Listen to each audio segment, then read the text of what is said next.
Welcome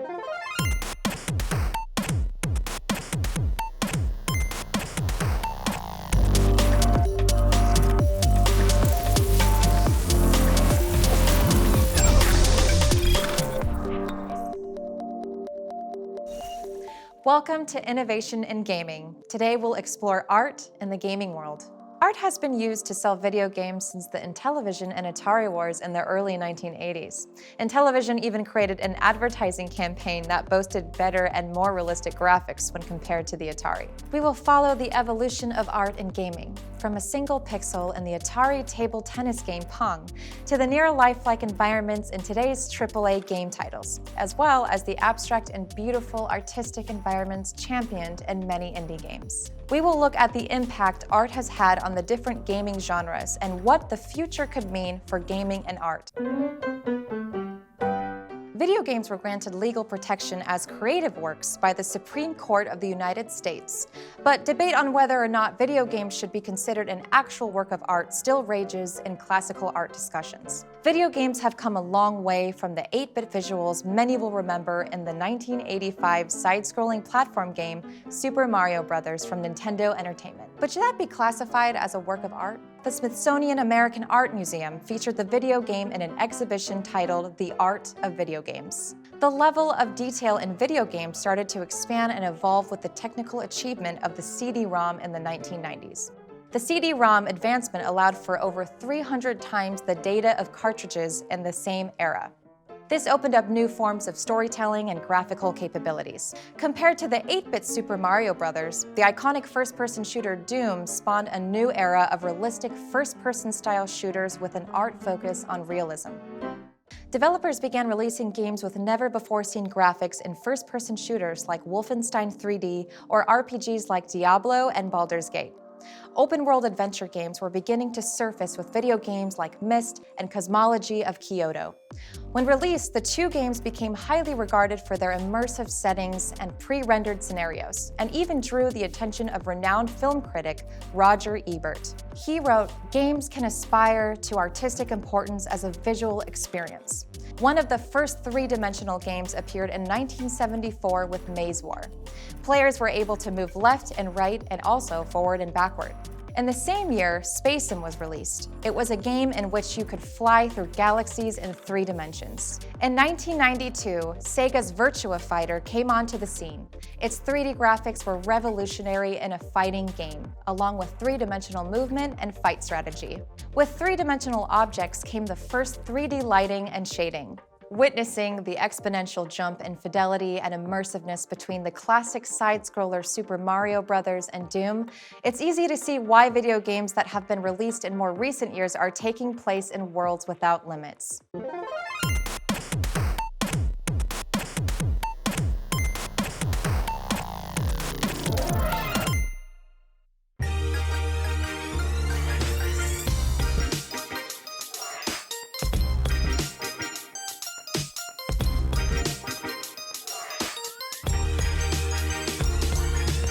What are you looking for when you play games?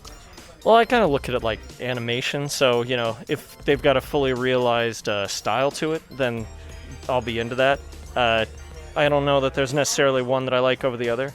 I guess not too realistic. That gets a little boring. Maybe a little more color style to it. Do you guys think that video games can be considered works of art? Go ahead. Sure, just the art that goes into it. We've talked about Pokemon. Every character in that is magnificent. They're crazy, the things that they can think of. So I think so, for sure. Yeah, I would say the answer is definitely. Like, if you look at some of the graphics from, the first couple games to now, where it almost feels like it could be real life, it's pretty awesome. I don't know. I like seeing it. Do you think video games could be considered art? Oh, absolutely, without a doubt. Some of the things that they do in fantasy video games specifically, I feel like they take the cake. Do you guys play video games? No. No.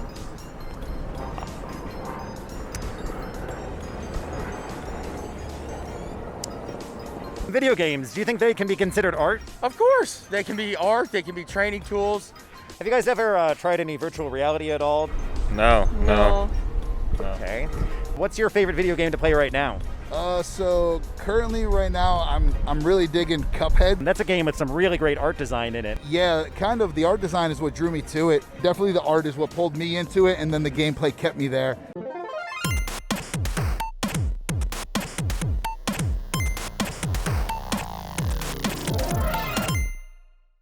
We have so many tools available today that speed up the process of game development, which has allowed these indie developers to even make games. People don't have to write their own engines anymore. It's available, it's out there.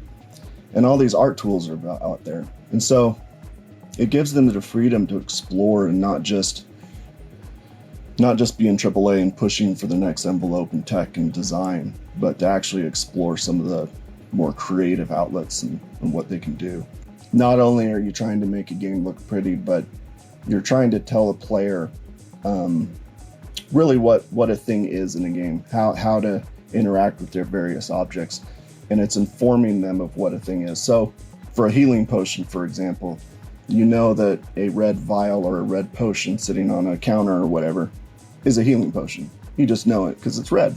On the art side of that, how do you inform a player, for example, that that healing potion is a bad healing potion? Maybe it slows you down while it heals you.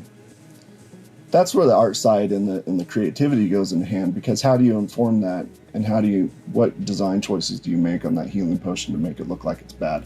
And that's the language that's evolving currently in art and games, is how do we teach the player, this is what you're familiar with. Here's a new concept. The art design in a game is the simplest, purest expression of creativity, and it doesn't matter whether it is the low poly or the incredibly, highly textured, complex 3D model or environment. In any form, if it's well done, it can totally transport a player into a different world. It can be used as a tool to help a player on the right path or a journey. It can be used in working out puzzles in a game in a beautiful way. It can be an integral part of the actual gameplay experience, as well as just the nice, pretty scene or the interesting looking character. For starters, what's been awesome with the rise of engines like the Unity game engine or Unreal Engine is that because they take care of a lot of like the low level to the metal programming that you would generally have to do to even get a game off the ground, and taking care of a lot of that or all of it for you as a creator have a lot more freedom and time to take different spins on different art styles. And like these game engines give you the tools to really kind of make whatever you want and whatever kind of art styles you want in your game without having to worry about like, is this going to be able to run on this system or run on the Xbox or run on my iPhone or run on these various like virtual reality headsets. Video games and developers are still receiving recognition for creating stunning graphics and immersive storylines. Gaming now, more than ever before, has the capability to challenge our way of thinking and to change our perspective along the journey. Video games are breaking free from technical limitations. Like an artist with a grander canvas, developers can now paint a massive picture and create a never-ending universe that can be explored with the press of a key or the simple click of the mouse. Kingdom Come: Deliverance, released in 2018 by Warhorse Studios, was a game that stood out for its realism and attention to detail, capturing a world set in the Kingdom of Bohemia during the early 15th century with pinpoint historical accuracy. Massive open-world video games like the everlasting World of Warcraft have set a precedent for art design, opting not for photorealism, but rather a whimsical character and setting design. It has since influenced many similar games. Video games have come a long way since the 8-bit pixelated times of Intellivision and Atari. But even with advancements made in the gaming industry, we will find some developers are venturing back in time and creating games with similar aesthetics and retro vibes.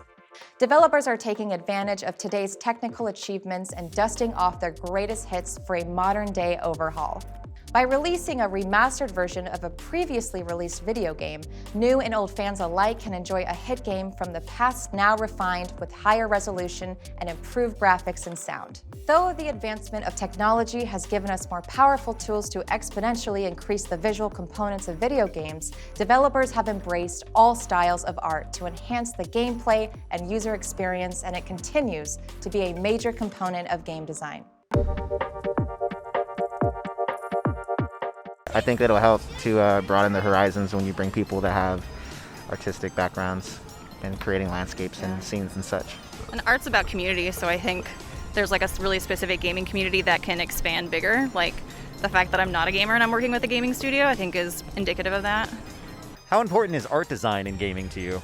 I feel like when I first started playing video games, like in middle school and stuff, I was always looking for like the best graphics and all that stuff. And like recently even, you know, like I got the 4K setup and all that. But like at this point, like, I don't know, graphics aren't really that important to me anymore. It's more about like if you can tell a really cool story and get me engrossed in that aspect, like I'm into it. I don't know, important and not important, I guess. That's my non-answer. How about esports? We must have heard of this before. Esports, it's competitive gaming that's becoming more and more popular. Seen any of that before? No, I've never. And how important is art design for the games you like to play? Very important. Actually, the main reason why I played Carto, this puzzle-solving game, is because it was really cute, and the music was really cute, and it was just, I was like, oh, this looks fun and cute. It doesn't look scary to me right now, so I played it, and then I got obsessed. Although you guys don't play video games, would you consider video games works of art? Sure.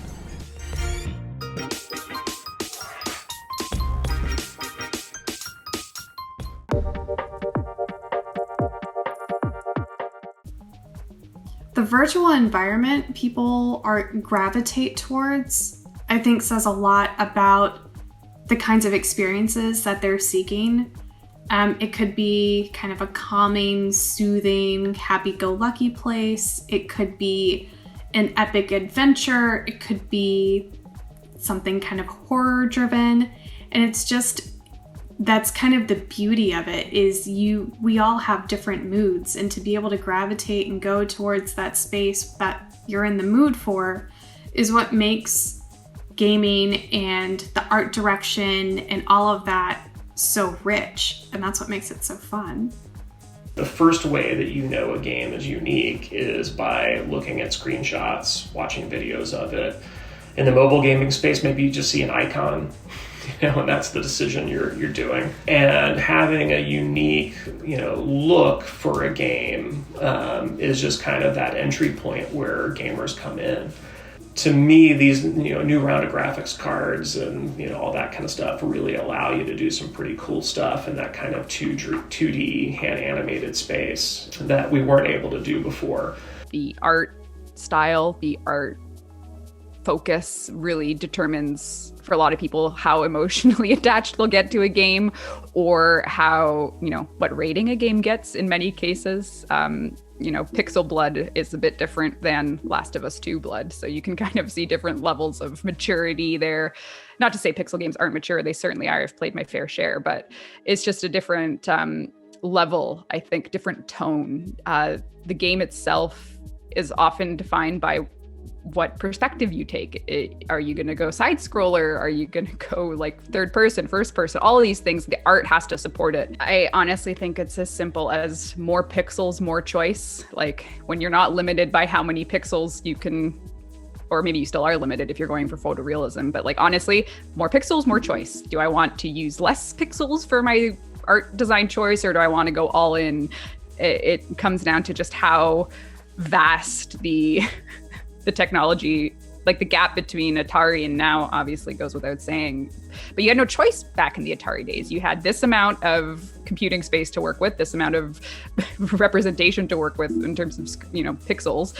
And look at us now. But now you have the choice. Now you can choose to make Stardew Valley, or you can choose to make Last of Us 2. It's a choice.